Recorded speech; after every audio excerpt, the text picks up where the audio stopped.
మన దేశంలో స్వయంభుగా వెలిచినటువంటి ఆలయాలు ఎన్నో ఉన్నాయి. ముఖ్యంగా శివాలయాలైతే చాలా ప్రదేశాల్లో మనం చూస్తూ ఉంటాం. కొండల మీద కావచ్చు, అదేవిధంగా గుట్టల మీద కావచ్చు, అదేవిధంగా ఇతర ప్రదేశాల్లో నది గర్భాన వెలిసినటువంటి శివాలయాలు కనిపిస్తుంటాయి. అదేవిధంగా నదీ ప్రవాహ దిశలో కనిపిస్తున్నటువంటి ఆలయాలు ఎన్నో మనకు కనిపిస్తూ ఉంటాయి. ముఖ్యంగా మనం చూసుకుంటే నదులు ఎక్కడైతే ఉన్నాయో ఆ ప్రాంతాల్లో ఎక్కువగా మనకి శివాలయాలు కనిపిస్తూ ఉంటాయి. స్వయంభుగా వెలిసిన శివాలయాలైతే మరిన్ని ఎక్కువగా కనిపిస్తుంటాయి. ఆ కోవలోకి వస్తుంది విజయనగరం జిల్లా మెంటాడ మండలానికి సంబంధించినటువంటి స్వయంభు ఈశ్వరటువంటి టెంపుల్ అయితే ఇక్కడ మనకు ఉంది. స్వయంభుగా వెలిసినటువంటి ఈశ్వరుని టెంపుల్ అయితే మనకి ఇక్కడ ఉంది. దాన్నే భైరవేశ్వర స్వామి ఆలయం అని కూడా అంటారు. ఇక్కడ భైరవేశ్వర స్వామి స్వయంభుగా వెలిసినటువంటి ప్రతిదీ ఇక్కడ ఉంది. మనం చూసుకున్నట్లయితే ఒకసారి మనం ఈ ప్రాంతాన్ని ఒకసారి పరిశీలించుకుంటే మనకు ఎత్తైన కొండ మీద ఈ యొక్క ఆలయాన్ని అయితే నిర్మించడం జరిగింది. అయితే స్వామి ఇక్కడే వెలిసినటువంటి పరిస్థితి మనకు కనిపిస్తుంది. ఎటు చూసినా కానీ మనకి పచ్చటి కొండలు కనిపిస్తాయి, ఎత్తైన కొండలు కనిపిస్తాయి, పచ్చటి వాతావరణం కనిపిస్తూ ఉంది, ప్రశాంతమైనటువంటి వాతావరణం కనిపిస్తుంది. ఎటు చూసినా కానీ ప్రకృతి మనకి దర్శనమిస్తున్న పరిస్థితి ఇక్కడ చూడొచ్చు. మనకి ఎత్తైనటువంటి బోడి కొండలు మనకు కనిపిస్తున్నటువంటి పరిస్థితి కూడా ఉంది. సో ఎటు చూసినా కానీ ఒక చక్కని ఆహ్లాదకరమైన వాతావరణం ఇక్కడైతే ఉంది. గ్రామానికి అయితే రావాలంటే మాత్రం కాస్త ప్రయాసపడి రావాలని చెప్పాలి. ఎందుకంటే ఇది మనం చూసుకుంటే విజయనగరం నుంచి వచ్చేవాళ్ళు గజపతినగరం నుంచి రావచ్చు, అదేవిధంగా పార్వతీపురం మన్యం జిల్లా నుంచి వచ్చేవాళ్ళు రామభద్రపురం నుంచి కూడా రావచ్చు అనమాట ఈ ప్రదేశానికి. అయితే ఇక్కడ నుంచి అంటే ఏదైతే ఈ పోరంలోవ గ్రామంలో ఇది ఉంది, ఈ పోరంలోకి సంబంధించి ఆ గ్రామం నుంచి ఇక్కడ రావాలంటే మాత్రం ఖచ్చితంగా కాస్త ప్రయాసపడాలి. ఎందుకంటే టూ వీలర్ మీద వచ్చే వాళ్ళకు కొంత వెసులుబాటు అయితే ఉంది, కానీ కార్ల మీద, ఆటోల మీద, బస్సుల మీద రావడానికి అయితే వీలు లేదని చెప్పుకోవాలి. ఎందుకంటే రోడ్డు చాలా చిన్నగా ఉంది. ప్రభుత్వాలు చర్యలు తీసుకొని కొంత డెవలప్ చేసినట్లయితే ఈ గుడి మరింత అభివృద్ధి చెందే అవకాశం అయితే చాలా స్పష్టంగా మనకు కనిపిస్తుంది. ఎందుకంటే ఇప్పటికే ఈ నిర్మాణం చూసుకోవచ్చు. ఇదంతా కూడా దాతల సహకారంతో స్థానికులు కావచ్చు, మరికొంతమంది దగ్గరలో ఉండే క్వారీలు కావచ్చు, వీళ్ళందరూ కూడా కొంత విరాళాలు సేకరించి ఈ యొక్క ఆలయాన్ని అయితే అభివృద్ధి చేశారు. ఇంత మారుమూల గ్రామంలో కొండ మీద ఉన్నటువంటి ఆలయాన్ని చాలా అద్భుతంగా అభివృద్ధి చేశారని చెప్పుకోవచ్చు. అయితే ఇక్కడ అనేకమైనటువంటి ప్రత్యేకతలు ఉన్నాయి. ముఖ్యంగా ఎవరైతే భైరవేశ్వర స్వామి ఉన్నారో ఆయన ఏ విధంగా వెలిచారు, అదే విధంగా మనం చూసుకుంటే లోపల ఇంకా వెళ్తే మనకి చాలా అద్భుతాలే కనిపిస్తాయనే మనం చెప్పుకోవాలి. ఎందుకంటే ఈ యొక్క ఆలయంలో మనకి 3 చెట్లు కనిపిస్తాయి. సో ఆ 3 చెట్లని బేస్ చేసుకుని ఈ యొక్క ఆలయాన్ని నిర్మించారు. ఇప్పటికీ ఆ చెట్లు అలానే ఉన్నాయి. ఆ చెట్ల నుంచే ఆలయాన్ని కూడా నిర్మించారు. అదేవిధంగా స్వామి ఏ విధంగా వెలిచారు, ఎవరు చూశారు, ఎప్పటి నుంచి ఈ ఆలయం మనకి మనుగోడులోకి వచ్చింది, అదేవిధంగా మనం చూసుకున్నట్లయితే వివరాలన్నీ తెలుసుకునే ముందు ఒకసారి మనం చూడొచ్చు. ఇక్కడ మనం చూసుకున్నట్లయితే ఏదైతే నల్ల రాయిలా కనిపిస్తుందో ఓ పక్క త్రిశూలం, మరో పక్క డమరుగు అనమాట. అయితే దీని యొక్క చరిత్ర ఏంటి అనేది ఇక్కడ స్వామి మనతో ఉన్నారు, ఆలయ పూజారి మనతో ఉన్నారు. ఆయనతో మాట్లాడే ప్రయత్నం ఒకసారి చేద్దాం. ఎందుకంటే ఆలయ యొక్క చరిత్ర తెలుసుకునే ప్రయత్నం చేద్దాం. అదేవిధంగా మనం చూసుకున్నట్లయితే ఇక్కడ చెట్టు చూడొచ్చు, ఇదొక చెట్టు, అదేవిధంగా అదొక చెట్టు అనమాట. అదేవిధంగా మనం వెనక సైడ్ వెళ్తే అక్కడ మనకు కనిపిస్తుందో చెట్టు వేరు మనకు కనిపిస్తూ ఉంది. ఎందుకంటే అదొక చెట్టు అనమాట, అది బయట నుంచి ఉంది. సో ఈ 3 చెట్లను కలిపి ఈ యొక్క ఆలయాన్ని అయితే నిర్మించారు. ఒకసారి ఈ ఆలయ చరిత్ర తెలుసుకునే ప్రయత్నం చేద్దాం. స్వామి చెప్పండి, ఆలయ యొక్క చరిత్ర ఏంటి అసలు? 2005లో ఇక్కడ మెడ్రాస్ నుంచి క్వారీ వ్యాపారానికి వచ్చిన రాము సార్ అని ఆయన ఇక్కడ కూర్చున్నారు. కూర్చుంటే ఆయనకి స్వామి స్వయంగా చెప్పారు, నేను ఇక్కడ ఉన్నాను ఆలయం కట్టమని.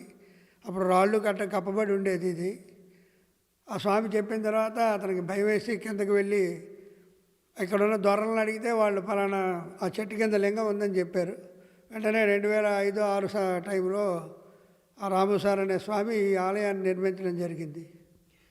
సో మొత్తం 3 చెట్లు ఉన్నాయి. 3 చెట్ల ద్వారానే ఈ ఆలయాన్ని, అంటే చెట్లు అయితే అలాగే ఉంచే చెట్లు ఎందుకు అసలు చెట్ల యొక్క ప్రత్యేకత ఏంటి? ఏ చెట్లు అసలు అవి? చెట్లు ఒకటి కమ్మ చెట్టు, ఒకటి కోసిన చెట్టు, ఒక దుడ్డి చెట్టు ఒకటి.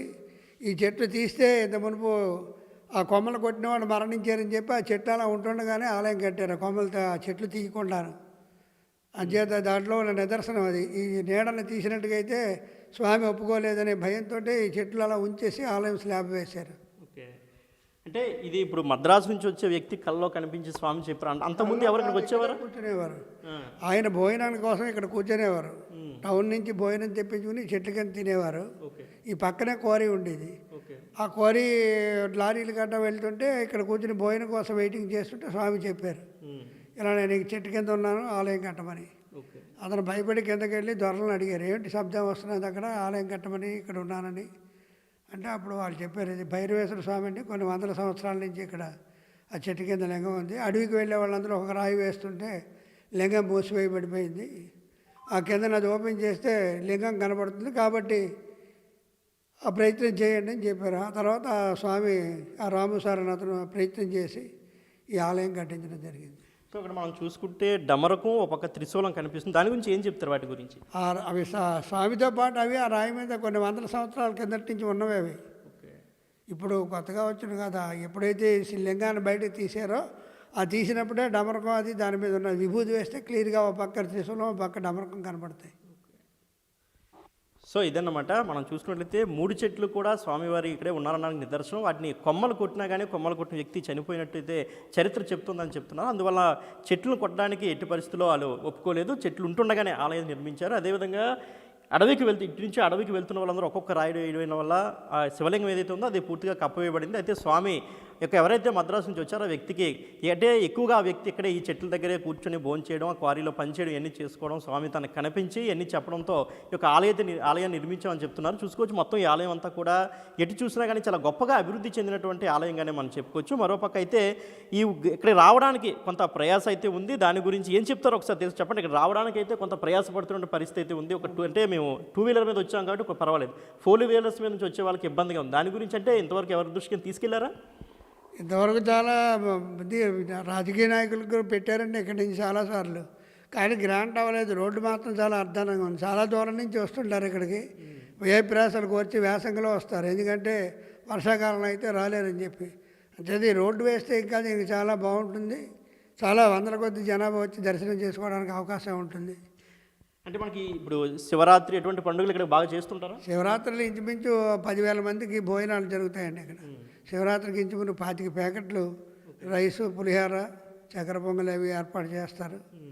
అందరూ దాతలు ఇస్తారు. దాని మీద ఇక్కడ అన్న సమారాధన జరుగుతుందండి. ఆ రోజు మాత్రం చాలామంది జనాలు ఎక్కువగా వస్తారు. కార్తీక మాసంలో వస్తారు. ఉట్టేప్పుడు ఈ దారి బాగుండదు కాబట్టి ఎక్కువ మంది రాలేకపోతున్నారు. పొన్నూరు వాళ్ళు కొంతమందికి తెలుసును, కొంతమందికి తెలియదు. తెలిసిన వాళ్ళు ఏ ప్రదేశాలకు వచ్చి వస్తారు. కానీ రోడ్డు బాగుంటే ఇంకా చాలా అభివృద్ధి చెంది చాలా జనం దర్శనం చేసుకునేటువంటి అవకాశం కలుగుతుందని భావిస్తున్నాం. సో ఇది అంటే ప్రభుత్వాలు ఇంకొంచెం పట్టించుకుంటే ఆలయాన్ని మరింత అభివృద్ధి చేయొచ్చు. ఎందుకంటే ఇదంతా కూడా స్వశక్తితో కొంతమంది దాతల యొక్క సహకారంతో ఈ ఆలయాన్ని అయితే అభివృద్ధి చేసినట్టు వాళ్ళు చెప్తున్నారు. దీంతోపాటు మనం చూసుకున్నట్లయితే ఒకసారి ఆలయ ప్రాంగణాన్ని పరిశీలించే ప్రయత్నం చేద్దాం. ఎందుకంటే 3 చెట్లు ఉంటుండగానే ఆ 3 చెట్లు తీయకూడదని ఒక నియమం ఉంది కాబట్టి ఆ యొక్క ఆచారం బట్టి ఆ చెట్లను అలానే ఉంచి మొత్తం ఈ టెంపుల్ని అయితే నిర్మించడం జరిగింది. ఒకసారి ఆలయం అంటే ఆ చెట్లు ఒకసారి బయటకు ఎలా ఉన్నాయో ఒకసారి మనం చూసుకోవచ్చు. విస్తారంగా చెట్లు ఉన్నటువంటి పరిస్థితి. ఎందుకంటే ఎన్నో ఏళ్ల నుంచి చెట్లు ఉన్నట్టు తెలుస్తుంది. కొన్ని వందల సంవత్సరాల నుంచి ఈ చెట్లు ఉన్నట్లయితే మనకి తెలుస్తుంది. ఇప్పటికీ కూడా ఈ చెట్లు మనం చూసుకోవచ్చు.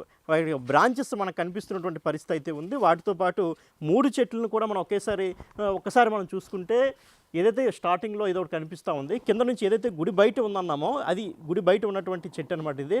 అదేవిధంగా గుడి లోపల నుంచి నిటారుగా ఉన్నటువంటి చెట్టు మూడు రకాల చెట్లు. ఈ 3 రకాల చెట్లు యొక్క కిందే ఈ యొక్క లింగం అనేది వెలిసింది. ఈ లింగం వెలిసిన తర్వాత ఇక్కడ నిర్మించడం జరిగింది. అందుకే ఒక సెంటిమెంట్గా దీన్ని, ఎందుకంటే ఈ కొమ్మలు కొట్టిన వాళ్ళు గతంలో చనిపోయారనేటువంటి ఒక సెంటిమెంట్ కూడా ఉంది. సో అందుకే ఈ చెట్లు మనం చూసుకున్నట్లయితే ఈ చెట్ల యొక్క కొమ్మలు కూడా ఎప్పటికీ కొట్టడానికి ఇష్టపడరు. ఇది ఒక గాలి తుఫాను వస్తే విరిగిపోవడం తప్పించి ఎవరు కూడా వీటిని తొలగించడానికి ఇష్టపడరు. అందుకే చెట్లు కూడా తొలగించకుండానే ఈ యొక్క ఆలయాన్ని నిర్మించినట్టు వాళ్ళు చెప్తున్నారు. మనం చూసుకున్నట్లయితే గతంలో మనం విన్న వార్తల ప్రకారం చూసుకున్నట్లయితే ఏదైతే ఈ బెరడు ఉందో ఈ బెరడును కూడా చాలామంది గుడికి వచ్చేవాళ్ళు ఇంటికి తీసుకెళ్ళి దేవుడి మూలన పెట్టి పూజలు చేసుకుంటారని కూడా మనం గతంలో విన్నటువంటి పరిస్థితులు ఉన్నాయి. సో ఇది స్వయంభుగా వచ్చినటువంటి భైరవేశ్వర స్వామి ఆలయం యొక్క విశిష్టత అయితే మనం ఇప్పుడు చూసాం.